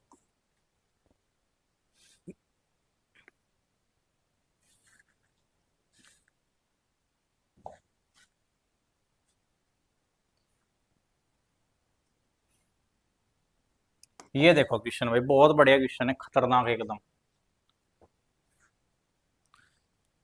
किसी कक्षा के बच्चों के बीच मुफ्त नोटबुक समान रूप से बांटे गए, प्रत्येक बच्चे को मिली नोटबुक। ठीक है भाई, जी, बच्चों की संख्या का 1/8 है, यदि बच्चों की संख्या आधी होती तो प्रत्येक बच्चे को 16 नोटबुक मिलती, कुल नोटबुक कितने रही। ठीक है भाई, बच्चों की संख्या में हर एक बच्चे को 16 नोटबुक मिली, तो बच्चों की जो संख्या रही होगी इसमें 16 की मल्टीप्लाई करके चीज आ रही होगी, तो जो भी आंसर होगा 16 का मल्टीपल होगा। कट गया, 16 से ये नहीं कटता, कट गया, ये नहीं है मल्टीपल, ये है। ठीक है, 48 और 16 दूनी 32, ये है। आप क्या करो, बिना क्वेश्चन को सोल्व करे इसका आंसर दे सको भाई। एक बच्चे को 16 बुक मिली, मान लो 100 बच्चे होंगे तो 1600 बुक बटी होंगी क्या, तो जो भी जितने भी बच्चे रहेंगे उसके साथ 16 की मल्टीप्लाई हो रही होगी। ठीक है, ये आपका सॉल्यूशन है बिना करे क्वेश्चन को। ठीक है, लेकिन अगर क्वेश्चन को करने की बात आ गई तो समझ लो, क्योंकि ऐसा होता है कि इस डाटा पे थोड़ा अलग इधर उधर का डाटा सेट कर दिया जाए क्वेश्चन। ठीक है, किसी कक्षा के बच्चों के बीच मुफ्त नोटबुक समान रूप से बांटी गई और प्रत्येक बच्चे को मिली नोटबुक की संख्या बच्चों की संख्या का 1/8 है, मैंने मान लिया कि x बच्चे हैं। बताओ, अब हर एक बच्चे को, ये तो बच्चों की संख्या आ गई। ठीक है, मैं इसे x ना मान के मैं इसे y मान लूंगी, मैं यहाँ पे मल्टीप्लाई का साइन लगाऊंगा, आप इसे x x समझ लोगे। ठीक है, मैं इसे क्लीन कर रहा, मैंने मान लिया कि बच्चों की संख्या क्या है, मैंने बच्चों की संख्या b मान ली, b से बच्चे। ठीक है भाई, और क्या है, बुक जो बटी वो कितनी बटी, बच्चों की संख्या का 1/8, यानी 1/8 बी। बताओ कोई दिक्कत है क्या, पहली कंडीशन के अकॉर्डिंग इतनी बुकें बटी क्या भाई, बच्चों की संख्या, और उसका 1/8 मिली हर एक बच्चे को। ठीक है, तो बच्चों की संख्या मैंने जितनी बुक एक बच्चे को मिली उससे मल्टीप्लाई कर दी, तो टोटल बुक आ गई क्या जो बटी भाई। ठीक है, और ये किसके बराबर हो गया बताओ, दूसरी कंडीशन क्या दी इसने बुक बांटने की, इसने कहा यदि बच्चों की संख्या को आधी कर दिया जाए, बी है तो b/2 बन जाएगा भाई। कोई दिक्कत किसी को, अब कह रहा है कि अब ना हर एक बच्चे को 16 नोटबुक मिली, भाई यहां तक बताओ किसी को दिक्कत है क्या कुछ भी। अब ये जब बच्चों की संख्या आधी कर दी ना, तो हर एक बच्चे को 16 नोटबुक मिल रही, तो दूसरी कंडीशन के अकॉर्डिंग इतनी मिल रही क्या भाई, तो दोनों एक ही बात लिख रही है, वहां पे भी टोटल नोटबुक आ गई, इधर भी टोटल नोटबुक आ गई। ठीक है, तो मैं क्या करूंगा, मैं काट दूंगा, बी से मेरा बी कट गया। ठीक है, और इस 2 से मेरा ये कट गया 8 बार, और ये 8 यहाँ पे बटे में है तो इधर गुणा में आ जाएगा और उधर बी बच जाएगा। तो बी की वैल्यू आ गई कितनी, 8 8 64, बी की वैल्यू आ गई 64। ठीक है, आप देखो 64 कैसा होगी, 8 8 64 आ गई, बी की वैल्यू 64 आ गई। अब देखो इसने क्या कहा कि भाई सेकंड, अब या तो आप यहाँ पे पुट कर लो या आप यहाँ पे पुट कर लो, दोनों जगह से आपको आंसर मिल जाएगा आपको। ठीक है, बताओ कोई दिक्कत है क्या? मैं इस वाले में पुट कर रहा, देखो बच्चों की संख्या 64 आई, तो बच्चों की संख्या को जब आधा कर दिया जाएगा तो 32 बन जाएगा क्या? ठीक है, अब हर एक बच्चे को 16 नोटबुक मिल रही, 16 दूनी 32, कैरी 3 गया, 48 और 3 51, तो 512 आ गया भाई। ठीक है, ये चीज हो जाएगी, बताओ कोई दिक्कत है क्या? नेक्स्ट क्वेश्चन भाई, ये क्या है, मंजिल इमारत, बनाओ भाई मंजिले, क्या बता रखा है इसके अंदर, ये बढ़िया सा लग रहा है देखने में क्वेश्चन। एक्स इमारत के बीच 11वीं मंजिल पर लिफ्ट में जाता है कौन? एक्स। अच्छा ठीक है, और 57 मंजिल प्रति मिनट, यानी एक मिनट में 57 मंजिल जाए भाई। ठीक है, ऊपर की तरफ जाता है, उसी समय वाई उसी इमारत के 51वीं मंजिल पर लिफ्ट में आता है जाता है। ठीक है, और उसकी स्पीड कितनी है? 63 मंजिल प्रति मिनट की दर से नीचे उतरता है। जी सर, यदि वे इन गतियों से यात्रा करना जारी रखते हैं तो किस मंजिल पर उनके लिफ्ट एक दूसरे को पार करेंगे? वेरी गुड क्वेश्चन भाई। ठीक है, चलो मैं ट्राई कर रहा इसे एक बार। मैंने मान लिया कि भाई एक बिल्डिंग है आपकी ये बड़ी सी। ठीक है, इसने क्या कहा, एक्स है ना जो 11वीं मंजिल पर लिफ्ट में जाता है, यानी 11वीं मंजिल पर जा रहा है लिफ्ट में, 11वीं मंजिल पर लिख रहे भाई, लिखने से सॉल्यूशन होगा। ठीक है, चलो उधर से क्या हुआ, वाई उसी इमारत से 51वीं मंजिल पर जाता है। ठीक है, ये ऊपर से आना शुरू कर रहा है, ये नीचे की तरफ जा रहा है, इसने बताया डाटा में, आप चेक कर दियो, अभी पढ़ते हो, मुझे भी अभी पता लगा। ये 51 की स्पीड से नीचे की तरफ जा रहा है, 51 मंजिल, सॉरी 51वीं मंजिल पर। ठीक है, 51वीं मंजिल पर लिफ्ट से जाता है और 11वीं मंजिल पर लिफ्ट से जाता है। ठीक है, ऐसी चीज दे रखी इसने। चलो कोई दिक्कत भाई यहाँ तक किसी को? तो आप ये बताओ इनके बीच में कितनी मंजिल है? वैसे अगर आप चेक करो तो 51 ही है, 51 में से जब मैं 11 घटाऊंगा 40 मंजिल है क्या? तो 40 मंजिलें होड़ तय करनी है, यानी ये तो अभी यहाँ पे और ऐसे है ये चीजें। ठीक है, तो इनके बीच में 40 बैटरी। तब आपसे क्या पूछा गया आगे? अब आगे इनकी स्पीड दे रखी है भाई, मैं स्पीड का रेशो लूंगा, 1 मिनट देखते हैं, क्योंकि जो जिसकी जितनी स्पीड वो उतनी ही दूरी तय करेगा, मुझे इस चीज का पता है। तो भाई जो ये है ना, नीचे वाले की स्पीड क्या दी इसने, 57 मंजिल प्रति मिनट। ठीक है, 57 मंजिल प्रति मिनट, और उसकी स्पीड कितनी है? 63 मंजिल प्रति मिनट। ठीक है, मैं 3 से काट लूं, 19, और इसकी कितनी आ जाएगी? 21 मंजिल प्रति मिनट। ठीक है, तो ये बताना कि कौन सी मंजिल पर ये क्या होंगे, एक दूसरे क्रॉस करेंगे, यानी ये सफर तय करना बीच का, 40 मंजिलें तय करनी। ठीक है, ये तो 21 आवेगा चल के इधर से, और ये जाएगा इधर से कितना, ये इधर से जाएगा 19, तो यहाँ पे मिल जाएंगे, यहाँ पे कहीं पे। तो जब ये मीटअप यहाँ पे हुआ होगा इनका, तो इन्हें सेम स्पीड जो इनकी है उससे जब इन्हें भगाया जाएगा, तो ये क्या है बंदा, यहाँ से उसी टाइम में, जस्ट सेम टाइम में ये 21 चला गया होगा इधर से, और ये कितनी मंजिल और ऊपर जाएगा, ये 19 मंजिल और ऊपर जाएगा। तो इनका मीटअप यहाँ हो जाएगा, ये बंदा यहाँ से यहाँ तक 21 चल गया, और ये बंदा यहाँ से यहाँ तक 19 चल के गया, तो यहाँ पे इनका मीटअप हो जाएगा, क्योंकि इनकी स्पीड पता भाई मुझे, सीधी सी बात है कि 11वीं मंजिल पे बैठा, और आगे ये यहाँ पे 51 ऐसे करना है इसे। ठीक है, तो बीच में 40 मंजिलें बैठ रही, सीधी सी बात है, और इनकी स्पीड ये रही, तो ये बंदा जितने टाइम में 19 मंजिल जाएगा वो 21 होगा, 40 दूरी कवर होगी क्या? सीधी सी बात है, 40 डिस्टेंस कवर करनी, और 40 ही देख लो आपकी ये बैठ रही, स्पीड का टोटल भी तो 40 ही बैठ रहा है, और भाई जिसकी जितनी स्पीड उतना ही तो कवर कर रहा होगा। ये देख लो 19 और 21, 40 ही तो बैठ रहा, तो 40 की वैल्यू 40 है, तो 19 की वैल्यू 19 ही तो रही होगी। तो भाई सीधी सी बात है, 11 मंजिल पे पहले से है और 19 मंजिल इसकी यहाँ होगी, तो भाई ये क्या है, 30वीं मंजिल है क्या ऑप्शन में? 1 मिनट, जी हाँ 30वीं मंजिल। बताओ, अगर आप उधर से निकालना चाहो तो 51 में से आप 21 को घटा दो, क्योंकि ऊपर से नीचे की तरफ आ रहा। ठीक है, समझ गए। ये नीचे से ऊपर की तरफ जा रहा, ऊपर से नीचे की तरफ है, तो इसलिए उसका माइनस होगा। ठीक है, एक अच्छा क्वेश्चन है भाई, कोई दिक्कत नहीं है, बढ़िया क्वेश्चन था। आप इसे एक दो बार देखियो। कुछ क्वेश्चन तो भाई बहुत ही बढ़िया है, मजेदार है, मजा आया करने में, लेकिन कुछ क्वेश्चन ऐसे हैं कि भाई, एक्स के पास बैंक खाते में इतने रुपए का शेष है, इतने रुपए जमा कर दिए और इतने रुपए निकाल दिए। अच्छा, 8 और 5 6 7, 7 में 7 गया 0, ठीक है। चलो करते हैं भाई, ठीक है। कितने रुपए थे एक्स के पास?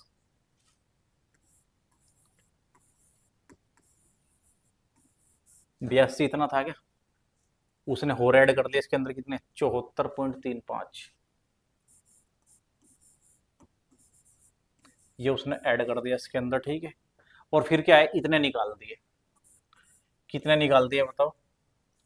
50.17, 50.17, ये निकाल दिए। चलो रिजल्ट देखते हैं। 5 6 7, 7 में 7 गया 0, 8 और 3 11, 11 में से एक गया 10, 10 की मैं 0 लिख दूंगा, एक कैरी आगे चला गया, ठीक है, हो गया 5, प्लस वालों में जुड़ेगा ना, तो 4 और 1 5, 5 में से 0 गया 5 ही आ गया, ठीक है, कोई दिक्कत नहीं है। और 10 और 7 17, 17 में से 5 गया, नहीं 10 नहीं है भाई, हाँ ये 7 है, बस इधर देख लो आप, ठीक है, 7 में से 5 गया 2, और एक अगले वाला लिख लोगे आप, बोल सको आप 17 में से 5 गया 12, भी कोई दिक्कत नहीं। तो अब ना आपके पास, एक्स के पास इतने रुपए बच रहे क्या भाई? ये सारा डाटा कवर करने के बाद 125 रुपए एक्स के पास, ठीक है। वो क्या बोल रहा है आगे, वो कितने चॉकलेट खरीद सकता है? एक चॉकलेट की कीमत दी 5 रुपए, भाई 125 रुपए आपके पास है, और आप एक चॉकलेट 5 के हिसाब से जब खरीद दोगे, तो 25 चॉकलेट खरीद लोगे क्या? कुछ नहीं है, खत्म। अगला क्वेश्चन देखो। वह छोटी से छोटी संख्या क्या कौन सी है जो 12 20 और 24 द्वारा विभाजित किए जाने पर प्रत्येक दशा में 8 शेषफल बचता है? प्रत्येक दशा में क्या बचे? 8 बचे भाई, ठीक है।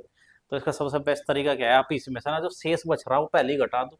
अगर मैं इसमें से 8 घटा दूंगा जो शेष बच रहा, तो ये 200 बचेगी क्या? करने के तरीके की बात बता रहे भाई हम, पेपर में जो तरीका आपको यूज लेना, बाकी इनके जो मेथड है वो एक अलग बात है, वो कभी हम फाउंडेशन में आप सिखाएंगे जरूर। इसमें 60 गया तो ये कितना आ गया? 110, ठीक है। अब ये जो संख्याएं आई मेरी, ये जो संख्याएं आई, ठीक है, ये क्या है, मैंने जो शेष बचा था मैंने पहले ही हटा दिया। अब देखो 12 20 और 24, अब क्या है, शेष तो हट गया, इनमें से जो संख्या, अब तो जो संख्या बचेगी वो इनसे पूरी पूरी डिविजिबल होनी चाहिए क्या, ये बताओ। अब जो संख्या बचेगी वो इनसे पूरी से पूरी डिविजिबल होनी चाहिए क्या, ये चीज बताओ मेरे से, कौन सी संख्या ऐसी है जो इनसे डिविजिबल होगी? ये कट गया, ये तो नहीं होने का है, 11 चाहिए इसके लिए तो आपको, ठीक है। 120 चेक करो, 12 से तो कट गया, ठीक है, और लघुत्तम लेनी छोटी से छोटी, ठीक है, 20 से भी कट गया, 24 से भी कट गया भाई, ये वाला आंसर हो जाएगा। बताओ, एलसीएम है ना, लघुत्तम सबसे छोटी संख्या पता करनी है, ऐसी आपको कौन सी होगी जो ये कंडीशन फॉलो कर रही होगी? 120, 120 मतलब ये वाला है, तो 108 हो जाएगी, 128, ठीक है। ऐसे पेपर में करना है इसे। अगला क्वेश्चन, ये वही है, अभी थोड़ी देर पहले आया था जैसा क्वेश्चन।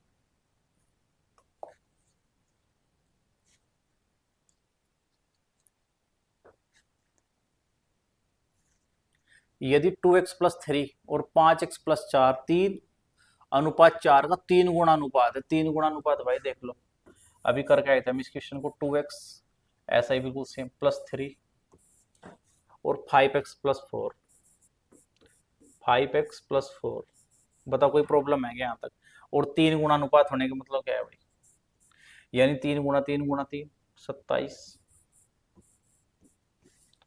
4 गुणा होने का मतलब 64, 16 चौका 64 भाई, ठीक है, ये चीज आ गई, ठीक है। अब आपको सोल्व करना है इसे, चलो करते हैं भाई। 64 दूनी 128, एक्स प्लस 64 192, ठीक है। अब आप करो बराबर का साइन है लगाओ, 135x, अब इसकी मल्टीप्लाई कर रहा भाई मैं, ठीक है, प्लस 108। बताओ यहाँ तक कोई प्रॉब्लम है क्या? मैंने क्रॉस मल्टीप्लाई कर दी दोनों की, और कुछ नहीं करा है मैंने। तो ये जब इधर आके ये वाला इधर आके माइनस होगा, तो 7x, ठीक है। और ये उधर जाके घटेगा तो कितना, ये देखो 12 में से 8 गए 4, ठीक है। 18 में से कितने गए, 18 में से तो 10 गया तो 84। एक्स की वैल्यू कितनी आ गई, 7 ही कम 7, और भाई 7 दूनी 14, एक्स की वैल्यू आ गई 12। बताना क्या है, तो एक्स का वर्ग ज्ञात करो। 12 का वर्ग कितना होगा, 12 का वर्ग कितना होगा, 144। बताओ भाई, कोई दिक्कत है क्या, ऐसा क्वेश्चन आपके सामने आया तो आप कर लोगे क्या, बिल्कुल भाई कर लोगे आप।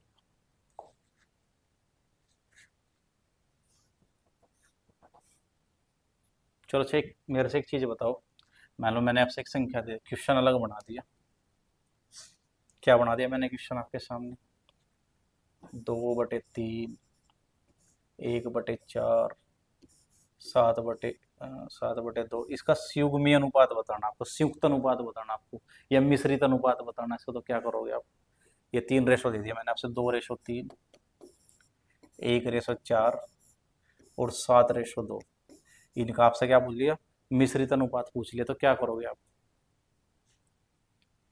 कुछ नहीं करना है, ऐसे करना आपको, इनको ना ऐसे लिख लियो आप, मल्टीप्लाई में और गुना कर दियो इनके, ठीक है। 2 से 2 कट गया, जो कटता होगा काट लियो। नीचे बन गया 4 × 3 = 12, ऊपर आ गया 7, तो 7:12, ये इनका क्या हो जाएगा, मिश्रित अनुपात। ऐसी चीजें आपसे पूछ ली जाएगा, रेलवे के अंदर बहुत पूछी गई। अगला क्वेश्चन करो भाई आप। ब्याज दर ज्ञात कीजिए जब 1,000 रुपए के मूलधन पर 5 वर्ष की अवधि में साधारण ब्याज 440 रुपए मिला, कुछ नहीं है। करो, मैंने आपसे बता रखा आर टी बराबर क्या होगा आपका, आर टी बराबर एस आई परसेंट, आपके याद हो गया होगा बहुत बढ़िया तरीके से, ठीक है। ये बताओ 5 वर्ष है, रेट आपको बतानी, कितना ब्याज मिला, 440 मिला, क्या किस पे मिला, प्रतिशत के लिए गुना 100, 2 जीरो ये कट गई, 1 जीरो ये कट गई, 44, 5 से 44 लाना आपको।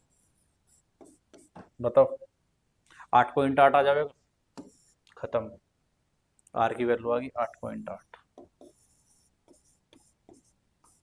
ये हो गया। अगला क्वेश्चन करो। वह समय ज्ञात कीजिए जिसके लिए इतने रुपए के मूलधन पर इतनी दर से इतना चक्रवृद्धि ब्याज मिलेगा, ये आपको याद होना चाहिए, अभी थोड़ी देर पहले हम 33.1 पढ़ गए थे, ठीक है। तो 3 वर्ष, ठीक है। बताओ किसी को कोई दिक्कत है क्या, या फिर आप ऐसा कर सको, सी आई परसेंट निकाल लो आप। बताओ क्या निकालो, सी आई परसेंट, आप निकालो सी आई परसेंट, आपको कितना मिला ब्याज, आपको ब्याज मिला 331। किस पे मिला ब्याज, ये 1,000 पे मिला, प्रतिशत के लिए गुना 100, 2 जीरो से 2 जीरो गई, और ये यहाँ पे 33.1% किसका हुआ है, चक्रवर्ती ब्याज। अभी बताया था 10% की जब रेट चलेगी तो तब 3 साल में मिलने वाला है क्या ये टेबल की हेल्प से आपने कर दिया भाई। बताओ कोई दिक्कत है क्या, या फिर आप क्या कर सको भाई, ये था आपका प्रिंसिपल और इतना आपको मिला ब्याज, तो ये क्या डाटा मिलेगा, अगर मैं ब्याज जोड़ दूं प्रिंसिपल के अंदर तो मुझे अमाउंट मिल जाएगा क्या, ठीक है। बताओ कोई दिक्कत है क्या यहाँ पे? और ये क्या है, ये क्या है, अब मैं क्या करूँगा, मुझे पता है कि अगर स्क्वायर आते वर्ग आते तो ये क्या रहा होता, स्क्वायर रूट रहा होता, लेकिन ये क्यूब रूट है, तो ये 10 से लेके 11, 10 और 11 का क्यूब रूट है क्या ये? अगर मेरे से पूछ लीजिएगा रेट क्या है, 10% है, ठीक है। और ये 3 बार की मान, क्योंकि रूट निकल रहा क्यूब रूट, ठीक है। तो ये भी आपको एक तरीका, 3 वर्ष आ गया। बताओ, आप सी आई परसेंट से कर लो या ऐसे कर लो, कैसे भी करो, एक दो तरीका हो रहा है, लेकिन लंबा हो जाएगा मैटर, अभी अभी के हिसाब से करते चलो, तरीके तो बहुत सारे हैं, सिखाने सब है आपको, टेंशन मत लीजिए, कुछ नहीं लेके जाना भाई, साथ में सब तरीके आपको देके जाएंगे, ठीक है। देखो अगला क्वेश्चन, 3 साझेदार ए बी और सी द्वारा 4, 5 और 6 के अनुपात में लाभ साझा किया जाता है, यदि लाभ में सी का हिस्सा ए की तुलना में 200 रुपये अधिक है तो उनके द्वारा प्राप्त कुल लाभ बताओ। बस एक ही बंदे का रिलेशन दिया गया, यदि सी का लाभ सी, हाँ यदि लाभ में सी का हिस्सा ए की तुलना में, कोई दिक्कत नहीं हो जाएगी, ए बी सी की बात हो रही भाई,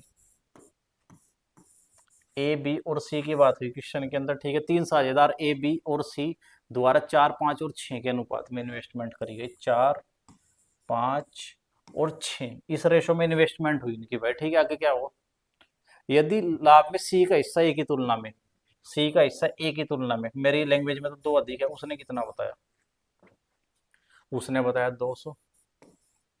तो भाई एक की वैल्यू इसका मतलब क्या चल रही, 100 चल रही है क्वेश्चन के अंदर। मुझे बताना क्या है, कुल लाभ बताओ कितना होगा, इस रेशो में हुआ होगा लाभ तो भाई। 6 और 5 11 और 4 15, यानी 15 की वैल्यू बतानी है आपको। 15 की वैल्यू कितनी होगी बताओ, 1500 आ गया क्या आपका, 1500 रुपये आ गया। ठीक है, नेक्स्ट क्वेश्चन। तीन साझेदार ए बी और सी इस अनुपात में साझा किया, भागीदार डी शामिल हुआ, एक नया भागीदार ए और सी। चलो करते हैं भाई, ठीक है, ये भी ठीक ठाक क्वेश्चन दिख रहा मुझे। तीन साझेदार ए बी और सी है,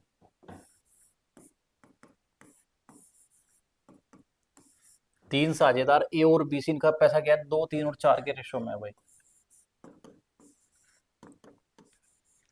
और 4 के अनुपात में। ठीक है, एक नया भागीदार डी शामिल हुआ, तो डी की एंट्री होगी, लो इधर लिख लिया मैंने। ठीक है, ये क्या कह रहा, शामिल हुआ जिसने प्रत्येक ए और सी के आधे हिस्से के लिए, हाँ हाँ क्या कह रहा है, जिसने प्रत्येक ए और सी के आधे हिस्से लिए। ठीक है, ए और सी का आधा हिस्सा लेने का मतलब 4 5 6, 6 का आधा 3, इसने इनका दोनों का आधा हिस्सा ले लिया भाई। ठीक है, ठीक है, यदि डी के लाभ का हिस्सा 100 रुपये है, डी के लाभ का हिस्सा, यानी डी को 3 मिला, वो बोल रहा कि 100 है, यानी 3 की वैल्यू कितनी है, 100 है क्या बताओ, क्या पूछा गया, तो कुल लाभ बताओ।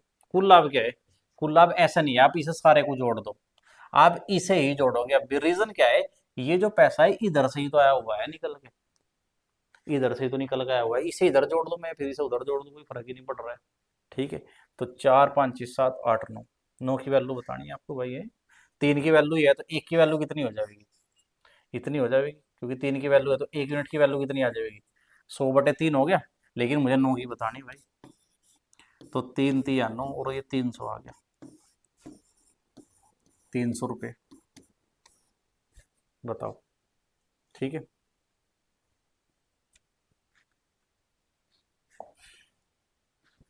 अगला क्वेश्चन, ये क्या आ गया, डॉक्टर नर्स। निम्नलिखित प्रत्येक विकल्पों में शब्दों के जोड़े प्रश्न दिए गए जोड़े से मेल खाते हुए जोड़े का चयन कीजिए, डॉक्टर और नर्स। ये तो भाई रीजनिंग का क्वेश्चन आ गया, ठीक है, और रीजनिंग तो बहुत कमजोर है हमारी, चलो देखते हैं। डॉक्टर है ना जो, डॉक्टर का संबंध जो नर्स से है ना, आपको बताना है कि यहाँ पे कैसा होगा, इंजीनियर, वाहन चालक, जज का वकील से। अच्छा, मालिक कर्मचारी, भाई मेरे देख अपना अंदाजा बताऊंगा मैं, अब देख लिया आपको क्या होगा। डॉक्टर जो है उसकी हेल्प कौन करे, नर्स करेगा, मालिक की कर्मचारी नहीं होने का है। ठीक है, जज की वकील करता है शायद, इंजीनियर की वाहन चालक, रसोईया बेरा, पता नहीं भाई, ये हो सका मेरे हिसाब से, आप अपना देख लियो, कमेंट में बता दियो मुझे भी। ये गलती से ऐड हो गया क्वेश्चन रीजनिंग का यहाँ पे। ठीक है भाई, ये छोटी छोटी गलती हमारी इग्नोर करियो, ठीक है, सपोर्ट करो, जैसे ही आपको सपोर्ट आएगा चीजें धीरे धीरे बढ़िया होनी शुरू हो जाएंगी। ठीक है, क्योंकि स्टार्टिंग भाई थोड़ी बस ऐसे ही हुआ है सबकी, समझ सको आप इन चीजों को। ठीक है, दो संख्याओं का महत्तम समापवर्तक, ये देखो क्या क्वेश्चन आया हुआ है, दो संख्याओं का महत्तम समापवर्तक और लघुत्तम समापवर्तक क्रम से दो और कितना है, 72 है। बड़ी संख्या छोटी संख्या के दो गुने से दो अधिक है। ठीक है भाई, तब छोटी संख्या ज्ञात करो। एक बात बताओ, मैं संख्याएं मान लो अपनी, मैंने हमेशा देखो n1 और n2, मैंने दो संख्याएं मान ली, n1 और n2 अपनी। n1 क्या मान ली मैंने, एच ए, एच क्या है इसके अंदर, ये जो मेरा मैसे का पोर्शन है ना एच सी है, वो मैंने एच मान लिया, और ये है जो आपको ऐसी संख्या बच जावे जो क्या है, अब कट नहीं रही होगी किसी भी संख्या से। ठीक है, ऐसे ये एच भी मान लिया मैंने, ये एक दूसरे को लेकर क्या होंगे, एच और बी को प्राइम नंबर। ठीक है, मानो कि 3 और 4 हो गया, 3 और 4 के बीच अब कुछ भी कॉमन नहीं है, क्योंकि जो भी कॉमन था ना मैंने एच सी एफ में अलग से ले रखा। तो n1 और n2 संख्या मेरी एच ए और एच बी हो जाएगी, क्या बताओ कोई दिक्कत है किसी को। ठीक है, और मुझे पता है कि मेरा एच तो इसने दो दे ही रखा है क्वेश्चन के अंदर, तो ये 2h हो गया मेरा, सॉरी 2a, और ये हो गया मेरा 2b। भाई इस चैप्टर को करने का तरीका हमारा थोड़ा ऐसा ही है, सबसे अलग है, मतलब आज तक मेरा किसी से मैच नहीं हुआ इसको करने का, एलसीएम एचसीएफ को। ठीक है, और ये सबसे बेस्ट लगे मुझे। ठीक है, चलो कोई दिक्कत नहीं है, मेरी संख्या ये आ गई। अब ये बताओ, मेरी लैंग्वेज में आपका एलसीएम क्या आया, ये बताओ, 2a और 2b का एलसीएम क्या आएगा, ये आ जाएगा, टू तो कॉमन है, और ए बी आ गया, क्या मेरी भाषा में एलसीएम ये आ गया, मतलब मैं इसे भी यूनिट मेथड से करूंगा, ठीक है। मेरी भाषा में एलसीएम टू ए बी आ गया, उसका एलसीएम कितना है, 72 है क्या। तो ए बी की वैल्यू कितनी आ गई, 36 आ गई क्या। बताओ, किसी को कोई दिक्कत है क्या भाई, वो नीचे गिर गया, एक मिनट।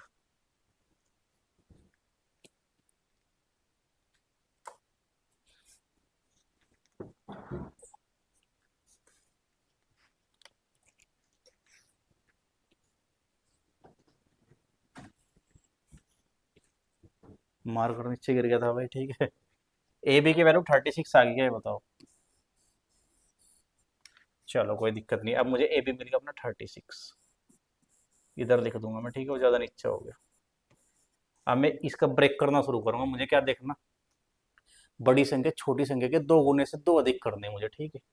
चलो, अब मैं इसका ब्रेक करूंगा, जब ए बी को, तो मैं एक और 36 में कर दूं, ये बहुत बड़ी वैल्यू, फिर मैं से दो और किस में करूंगा, 18 में कर दूंगा, ठीक है। एग्जैक्ट संख्या यहाँ पे क्या है, एलसीएम जोड़ जोड़ के आएगी, जो आपका मैथ है, यानी ये 4 है, और ये कितनी है, 18 दूनी 36 है, ठीक है। कंडीशन आप ये याद रखें अपने दिमाग में, बड़ी संख्या छोटी संख्या के दुगने से दो अधिक है, ठीक है। चलो अभी भी नहीं होने गया, तो अब क्या करो, आप एक बार और करो, जैसे 3 मैंने अलग ले लिया, तो ये मेरा 12 आ गया, ठीक है। अब ये देखो, 12 दूनी 24, और ये कितना बनेगा, 3 3 9, ठीक है। अब आगे भी चलो, अब एक बार, ये मेरा कितना आ जाएगा, 4 और 3 आ गया क्या। अब एक बार मैं चेक करूंगा, एक संख्या मेरी कितनी बन जाएगी, 4 दूनी 8, एक संख्या मेरी कितनी बन जाएगी, 3 3 9, एक मिनट, 4 दूनी 8 और 3 दूनी 6, ठीक है।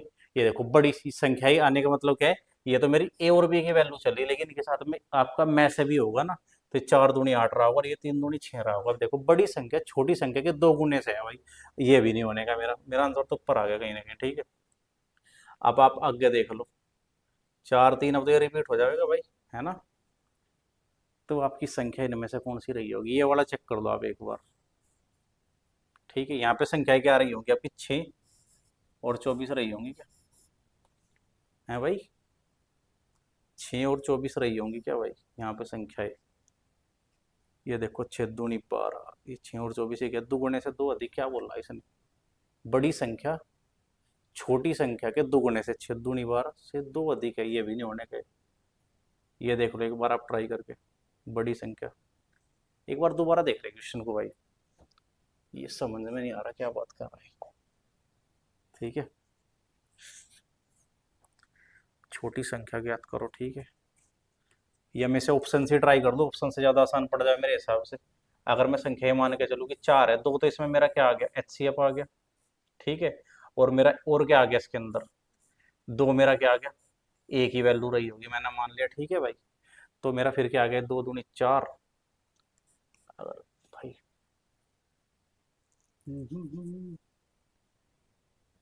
एक मिनट यार, क्या कर रहे हैं, मैं संख्याएं मान लो, नहीं, दो संख्याओं का महत्तम समापवर्तक दिया ना इसने, ठीक है। दो संख्याओं का महत्तम समापवर्तक मैंने मान लिया दो, ये मेरा 2a आ गया, 2a और b कितना आ गया, 72 आ गया, ठीक है। तो ए बी कितना आ जाएगा, 36 आ गया, ठीक है भाई, ए बी की वैल्यू 36 आ गई। तो मेरी एक संख्या क्या होगी, मान लो कि मैं अगर 1 और 36 मान लूँ, तो ये तो सेटिस्फाई नहीं होने का, क्योंकि ये 72 हो जाएगी और ये दो बन जाएगी, ठीक है। तो ये तो नहीं होने का। अब अगली लिखोगे, अब दो लिखोगे, इसे हिसाब लिखोगे, कितना, 18, ठीक है। इसे में देखो, अब ये कंडीशन, ये 4 बनेगी और ये 36 बनेगी, इसका मतलब, ठीक है। हाँ जी, ये भी नहीं होने की, या फिर आप 3 लो इसे, ठीक है। आप इसे लो 12, 6 बन जाएगी और ये 24 हो जाएगी, ठीक है। 6 दूनी 12, और ये 4 आ गया, ऐसा अगर मैं इस अगली संख्या लूँ, तो ये मेरा 4 आ जाएगा, और ये मेरा 9 आ जाएगा, ठीक है। 4 नम 36, ठीक है। अब इसे मैं क्या करूँगा, 12 देखिए, 4 नम 36 आ गया, तो इसे में ये मेरी 8 बनेगी, और ये मेरी बनेगी 9 दूनी 18, जी हाँ, ये मैच हो गया, ठीक है। क्योंकि ये तो मेरी ए और बी की वैल्यू है, लेकिन एच सी एफ भी है ना साथ में, तो दो इनके, तो रियल संख्या ही आएंगी ना, रियल संख्याएं मेरी ये आएंगी, क्या बताओ। यानी पहली संख्या मेरी 8 है, और बड़ी संख्या मेरी 18 है, देखो दुगना कितना रहा होगा इसका, 16, और ये 16 से कितनी अधिक है, दो अधिक है क्या। बस यही आंसर है इसका भाई, और कुछ नहीं करना। छोटी संख्या पूछा तो आपका 8 आंसर होगा। ठीक है, चलो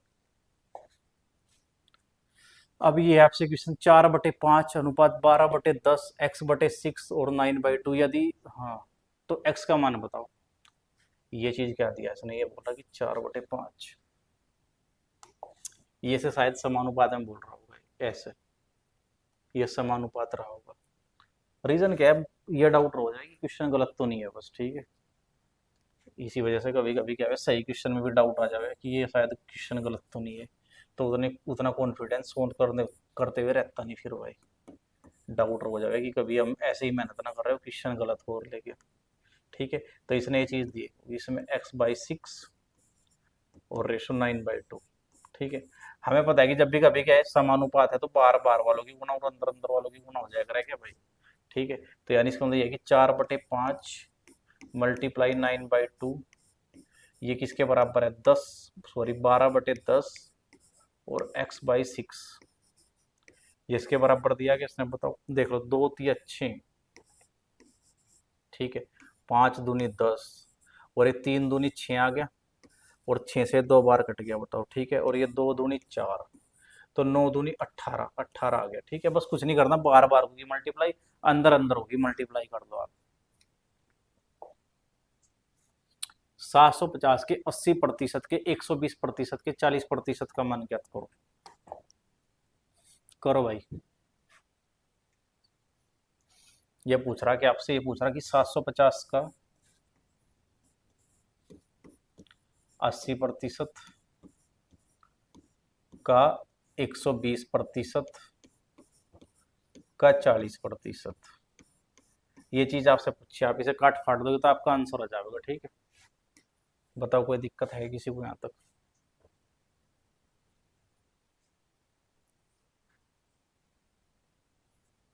कर लोगे आप इसे, चलो करते हैं अपने तरीके से। 80 का करो आप 750%। ठीक है, यानी 856, 560 तो पूरा आ गया। ठीक है, अब इसका मतलब 50 का भी आपको 80% निकालना क्या, 50 का 80% क्या होगा, 50 का 80% कितना होगा, 40 हो जाएगा क्या भाई, आप माइंड में कर सको भाई। 50 का आपको 50 है जो, 50 का 10% 5 होगा क्या, 5 8 40। ठीक है, दिमाग में सिद्ध हो जाएगा। बताओ मेरी बात आपकी समझ में आई क्या, मैं क्या बात कर रहा आपसे। मैं ये कह रहा कि 80 है, आप 80 का 750% निकाल लो, मैं 80 का पहले क्या निकाल लूँ, 700% निकाल लूँ मैं। 80 का 700% निकालने में 7 गुणा कर देना है क्या, तो 8 7 56, तो 560 आ गया पूरा, माइंड में रखो अभी। अभी मुझे क्या 50 का भी निकाल दूं मैं 80% एक बार। 50 का 80% क्या होगा, 50 का 5% क्या होगा, 5, और 5 8 40, 40। तो भाई 560 पहला आ गया था 700, और 50 से कितना मिला मुझे, 40, तो मेरा 600 आ गया क्या, बताओ। ठीक है, अपने माइंड में मैं ना करा, बल्कि मैं लिखने का इसे भी नहीं हूं, मुझे माइंड में था कि 600 आ गया मेरा अब तक। ठीक है, अब 600 का मुझे 120% निकालना। ठीक है, 600 का 120% अब जब निकाल लोगे आप, तो 720 आ गया। अब 720 का 40% निकाल लो आप, 720 आ गया ना, 720 का निकाल लो 40%। बताओ कोई दिक्कत है क्या, इससे कट गया, इससे कट गया, 4 दूनी 8, और भाई 7 चौक 28, 288 आ गया। ये भी दिमाग में कर सको थे आप अपना। ठीक है, लिखने की जरूरत नहीं होती है, क्या हुए आप दिमाग में कर सको क्वेश्चन को, लेकिन अभी कोई दिक्कत नहीं है, आप ऐसे भी कर लो। तो बस ये है कि ऐसा तो है नहीं कि दिमाग में करने के चक्कर में आप गलत कर दोगे क्वेश्चन को, आंसर सही लेगा ना, उसकी ना प्रैक्टिस आप पहले ही करके रखोगे। ऐसा नहीं है कि अब आप आज सीख रहे हो और कल क्या है पुलिस के पेपर में आप इसे यूपी पुलिस में ट्राई कर रहे हो। ठीक है, अभी जो चीज़ आपकी पैटर्न में है उसे समझो, कोई दिक्कत नहीं है। ठीक है, फिर बाद में फुर्सत में समझियो। बताओ भाई, मैंने 2 जीरो तो एक काट दी, और मैंने 2 जीरो एक काट दी। ठीक है, अब ये 25 थी या 75, 25 चौका 100, और 4 दूनी आ गया 8। ठीक है, अब नीचे मेरे पास कुछ नहीं बचा है, 12 चौक 48 ये आ गया, और 3 दूनी 6, इनके अब जब मल्टीप्लाई करोगे तो 288। ठीक है भाई, कैसे भी कर लो आंसर तक पहुंचो।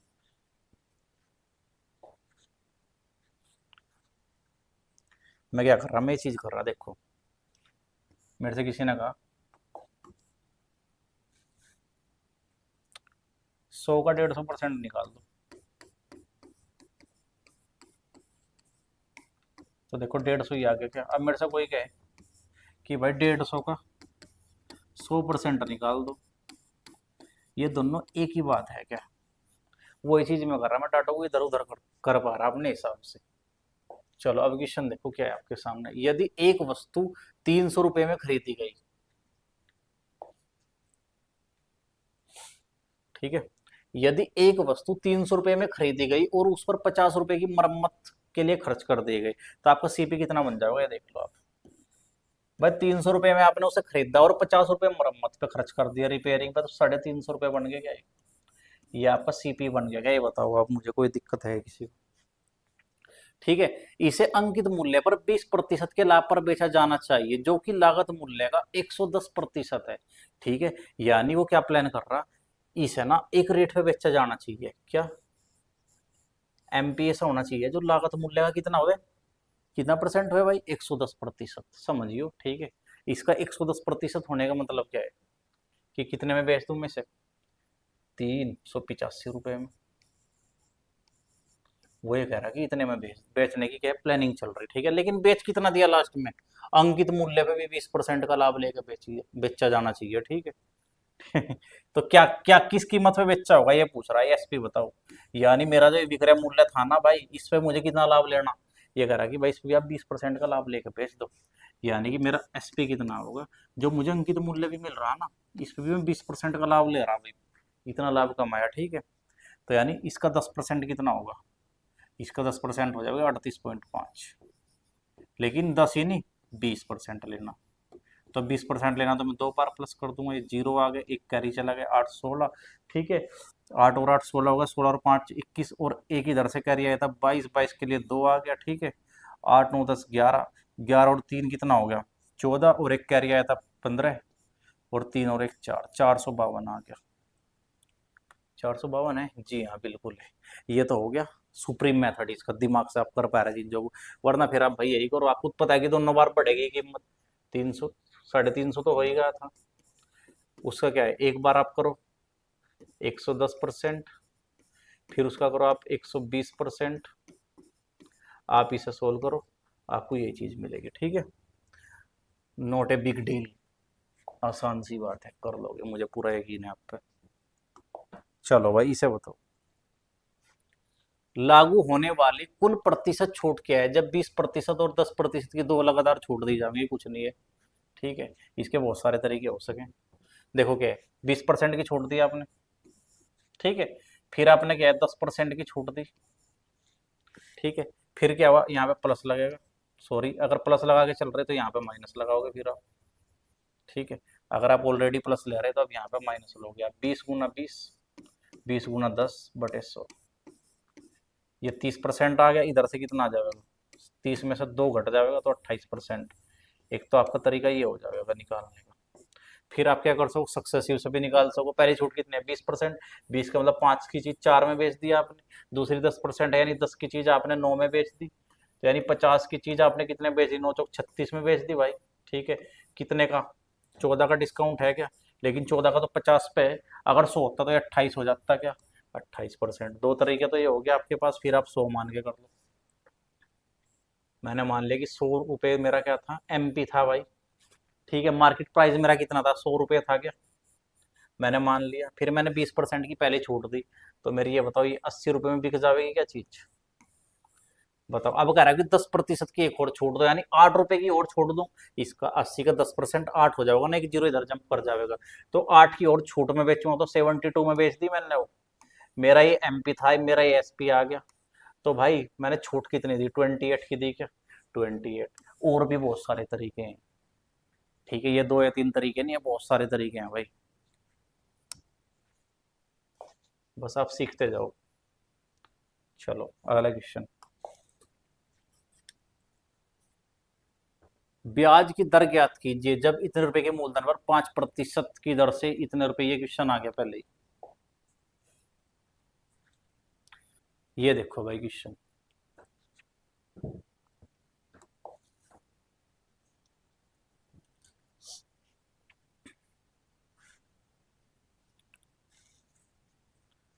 बस रिक्वेस्ट ये है, जिसने पहली वीडियो देखी ना वो हर एक बंदा इस वीडियो को देखे, और कम से कम 10 बंदों को तो शेयर करे ही एटलीस्ट। ठीक है।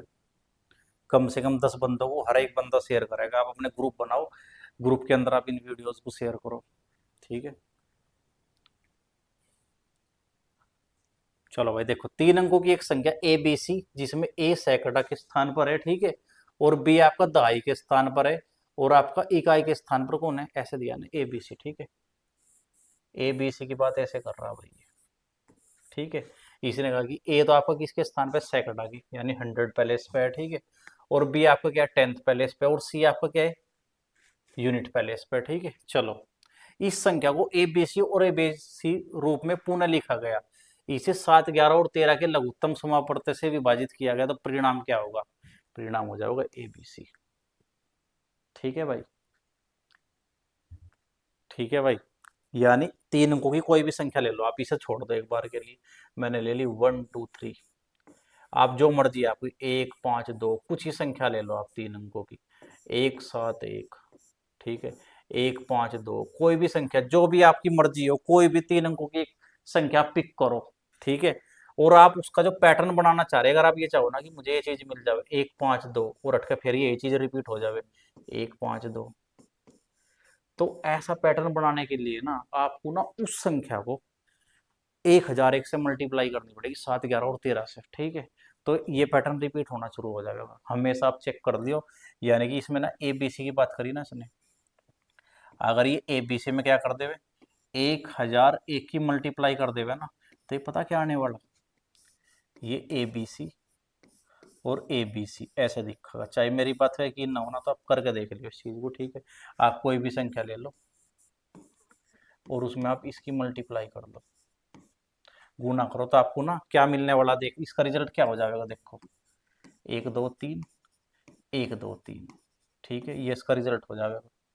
समझ गए बात को भाई, ये चीज है। अब ये वही तो चीज आपसे पूछ रहा है, ये चीज आपकी समझ में आ गई क्या, मैंने क्या डाटा बताया आपसे, 1 मिनट भाई।